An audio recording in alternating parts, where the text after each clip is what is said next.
Hello, I am Endlessness and welcome back to Final Fantasy VII Our Crisis, and in this video I'd like to give you a guide for Rhad N'akiu Solo Crash. Rhad N'akiu is a harder version of Bunalder Rhad we had in the first Soldier story, and he is weak to wind and water, but while N'akiu is weak to both elements, each of his hands is weak to one but resists the other. And one of his hands debuffs physical attack and casts darkness, while the other debuffs magic attack and can inflict silence, so you might want to bring both as soon as just to be safe. And as long as the hand is alive, N'akiu will resist that element. So for example, if you want to do water damage to the boss, you have to defeat his right hand first.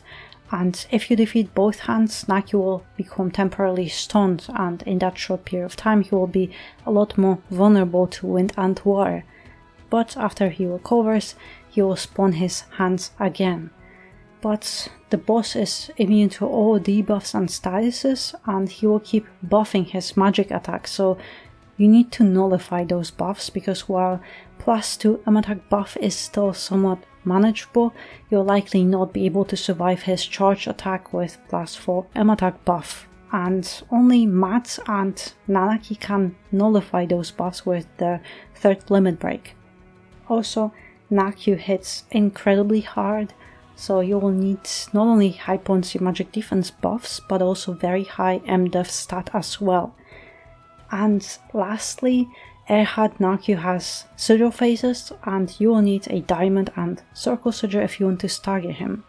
Personally, I think breaking sigil phase is a trap, because first sigil phase has 30 circle sigils and 18 diamond, and it's a very short phase, so it's impossible to break so many sigils in such a short period of time. And from what I've personally tested, you would need to time it exactly by defeating both hands during the sigil phase to stun him, and while he is stunned you'd be breaking those sigils. It really overcomplicates the battle in my opinion, and unless it works out better for you, I personally recommend ditching those sigils and just equip stat sticks instead. So this boss requires a lot: wind DPS, water DPS, attack buffs, magic defense buffs, limit break to nullify N'akiu's attack buff, as well as very high magic defense stats. And an ideal team would be Angeal for water, Seth for wind, and Aerith with Kamura or N'akiu with his newest banner weapon. But we also have a few other options for wind and water DPS, but beside DPS, all those other utilities are required. Or you could use Cloud with Bahabong and Maritime instead. It's slower, but it still works, and initially I cleared the crash with Cloud, having also Aerith and Matt. Aerith was primarily my healer, but since I don't have Kamura, Matt was my Kamura from Teemo, having Bramble Spine to buff physical attack and Core Defender for magic defense, and it worked very well, and actually better because of Aerith's Baharod providing so much extra AEB. But I can definitely recommend it, and if you give Matt or Aerith a water breach materia, since now we have the recipe, it might work even better. But I will be using this team with Cloud, Matt and N'akiu, Matt with N'akiu being support and Cloud is my DPS. Matt has Gear Voucher outfit with Vanquishing X to nullify attack buffs, Centipede for heals, Core Defender to buff Cloud's attack, Matt's ultimate weapon, 2 stat sticks and Asuna Darkness to cure Cloud, and in sub-equipment slots Matt has Syringe for HP, Guild Weapon with magic defense for allies, Stream Saber to boost Cloud's attack, so Matt has 3.7 HP, 4.6 heal, and very high magic defense mainly because of Bramble Spine and his ultimate weapon having this MDef R ability. N'akiu has Canyon outfit with Stardust Ray to nullify attack buffs, Silver Collar for debuffs and heal, Sleek Collar for MDef buffs, Cura in all Q materia slots, Asuna Silence just in case, and Water Blow is mostly a stat stick. Then in sub-equipment slots N'akiu has Guild Weapon with magic defense for allies, 4.3 can for HP and buff debuff extension, and 3 marks to boost Cloud's attack, so now he has 15,000 HP, 3000 heal and just a little bit over 200 MDef. Cloud has Bahamut outfit with Leviathan, Bahabong for DPS to kill the hands, and Maritime Sword to use when the boss is stunned for additional damage, Ultimate Buster for stats, and all 3 materia are just stat sticks. And in sub-equipment slots, Cloud has Glavenus for HP, Tempest to increase his wall damage, and Lamppost is only because Cloud's physical ability potency is maxed, otherwise I would have used Ceremonial or Killer Hornet instead. But Cloud has 15.5 HP, 9.7 physical attack and just barely a little bit over 200 MDef.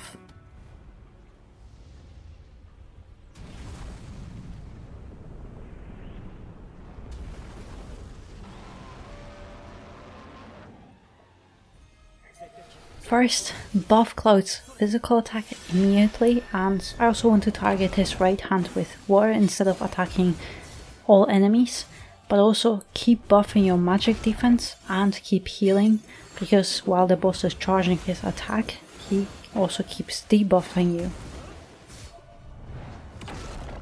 Just one more, because I also don't want to trigger haste right now, and I think we should be good here.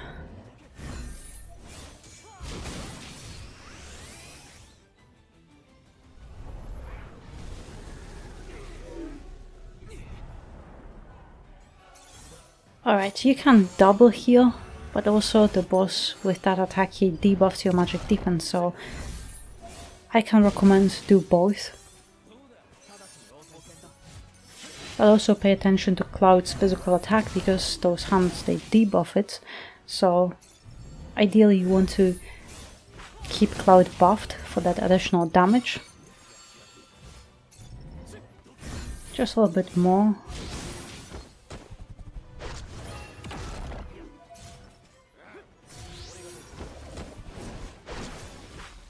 But also I don't want to kill this left hand too quickly, because it's all about timing.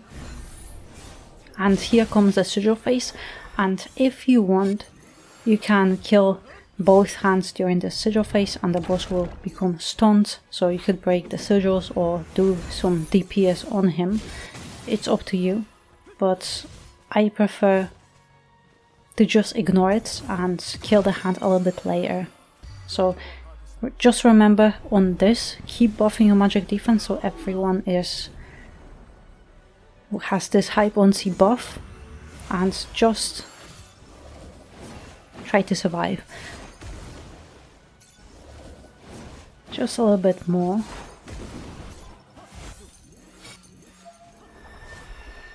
But also here is the first charge attack you want to debuff, because that's already +4 and I'm not sure how you'd like to survive that. So I will wait here. Use just one. I know that Matt will need a little bit longer to recharge his limit break, so I use this one first. And I don't know. Too late.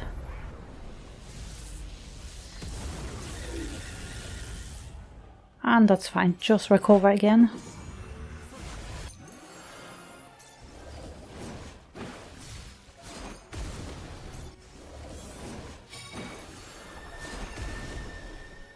And here's the second one.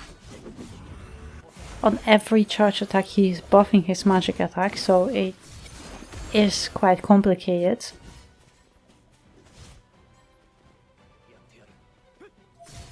But the same thing, you just want to have high potency magic defense buff. But also I'm not debuffing his attacks on every charge attack, because the issue is he buffs it way too often. Yes, you could destroy the hands, but it will not stop his attacks like his Parn. So if I would have debuffed the other one here, he would buff it anyway, so I can keep it to fully debuff it instead of having +2 the whole time.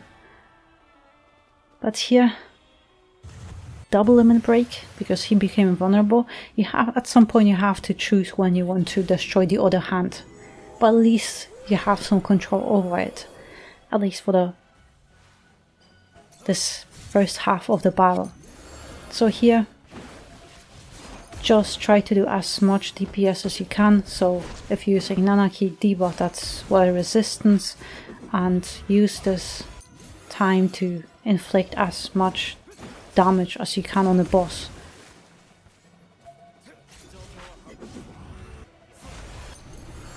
But also I'm using this time to build up limit breaks. And that will be the same case, just start recovering, because now the hands are back.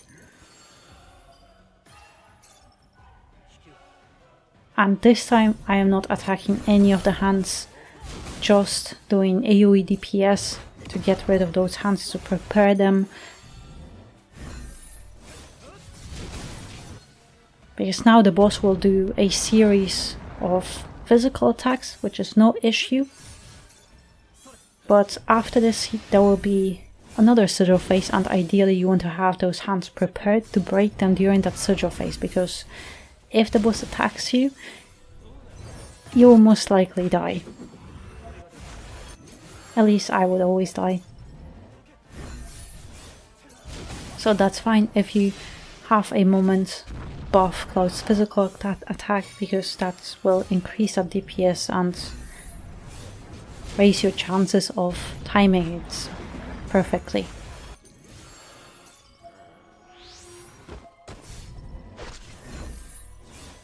And actually there should be, I think that's his last attack, if I remember correctly. So that's fine. Perfect. Yep, that was his last attack, so the hands should be dead in a second. Perfect. And now just make sure that Warrior is debuffed as much as you can, and let's do Leviathan with the biggest bonus. And because he's so vulnerable, Leviathan does a lot of damage here.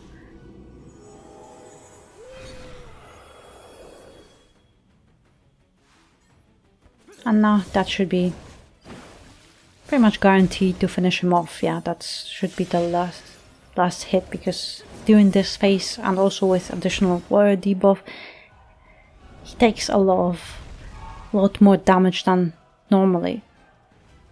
But yeah, that's the crash. It's actually the third crash I managed to defeat. But yeah, that's essentially the whole battle. At least for me, my experience, my perspective is just timing things. That was what worked out for me, at least. But I hope you found this guide helpful. Thank you very much for watching, and I hope to see you next one.